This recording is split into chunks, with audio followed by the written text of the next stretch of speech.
I'm already in love with you. That's something I need you to understand, because eventually, potentially, not this time tomorrow, but still, please, I'm going to need you to love me back.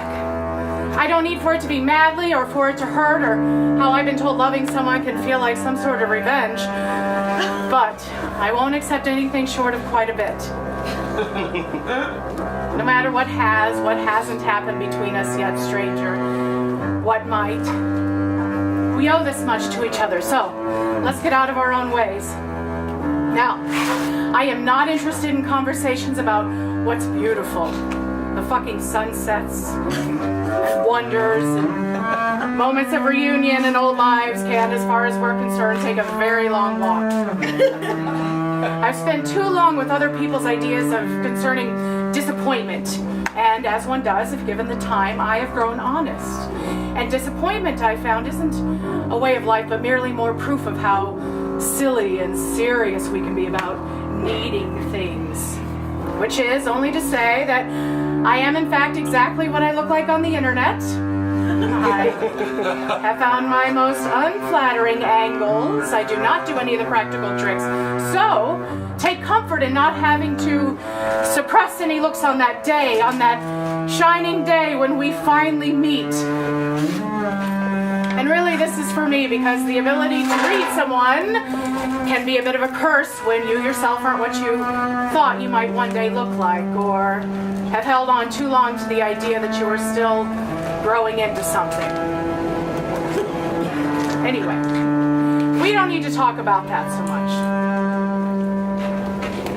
And we should really talk about the dead girl.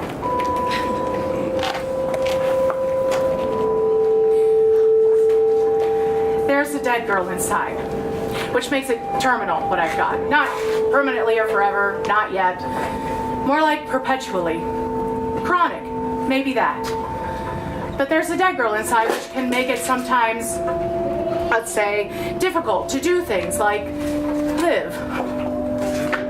If you ask me how long, I couldn't tell you. We don't prescribe to chasing the source anymore, not when you're of a certain age or live in this part of the country across the divide, but we do, oh yes, we do prescribe.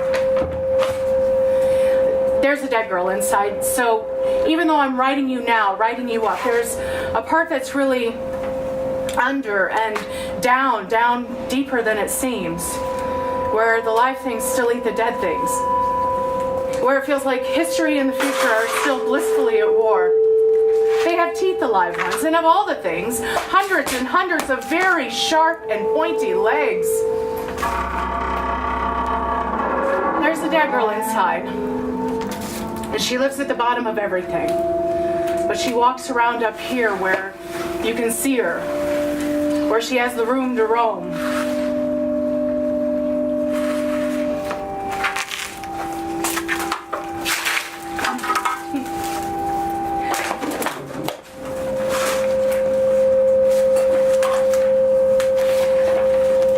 The day Robin Williams dies, they find her huddled in a parking lot. And my mother calls someone to say that it must be all wrong, not just with her, but maybe the whole planet, goddammit.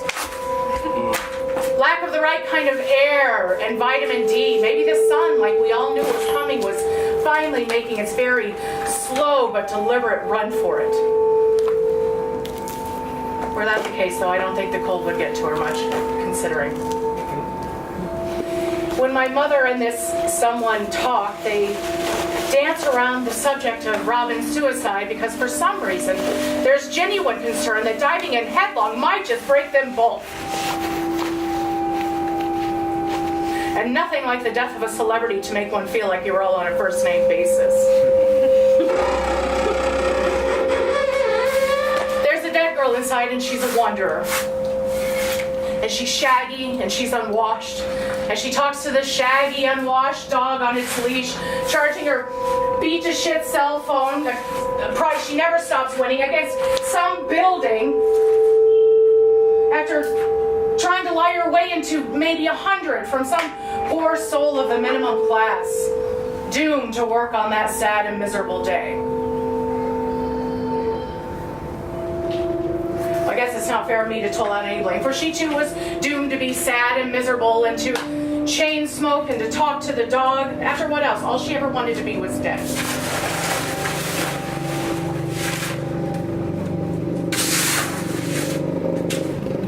When you meet her,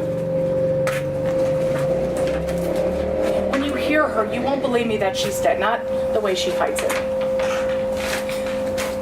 You'll hear her smile at you and you'll talk. You won't believe me that she's dead, not because she pretends to be alive, but because you won't want to. And it'll be much easier to pretend yourself. Give yourself a break. She's not one for current events, or the way one thing makes another thing happen, or how that thing goes on and it goes on about the nature of this. But she will tell you, if you don't stop her, just exactly what the fuck you really are. And it can be lovely sometimes, in the way that an accidental truth can be lovely, but only if it's something very sad. Or it will hurt you, stranger, and I wouldn't want that. Really, neither would she.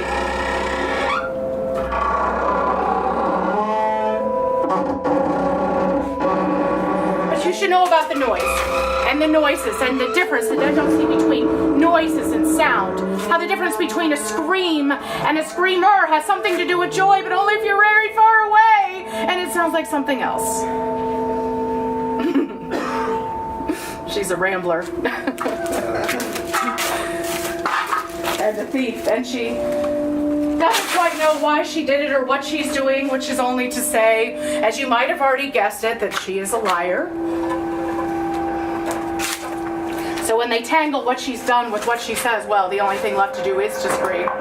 So she's a pacer and an eater and a stomper, and she's always awake with the moon, as though one night she might come down and when no one is watching and whisper out all her secrets.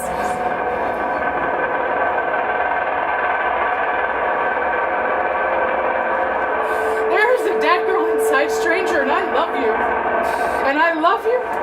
And I love you, and I know this might be hard on us, but I am not ready to let the dead girl go. I clean her teeth most days. And I put her in different clothes.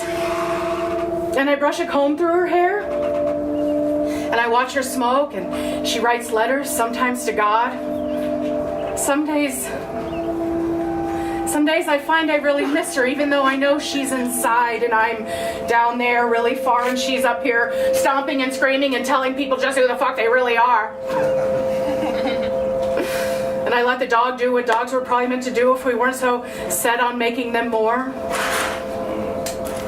And I leave her the smell and the noise and to enjoy the way things rot when you want them to.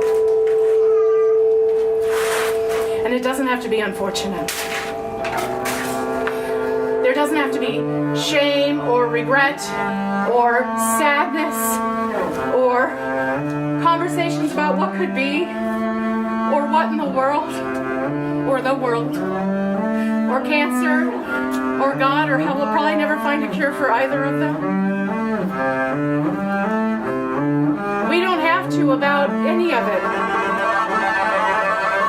We could just make lives for each other. The unfortunate three of us.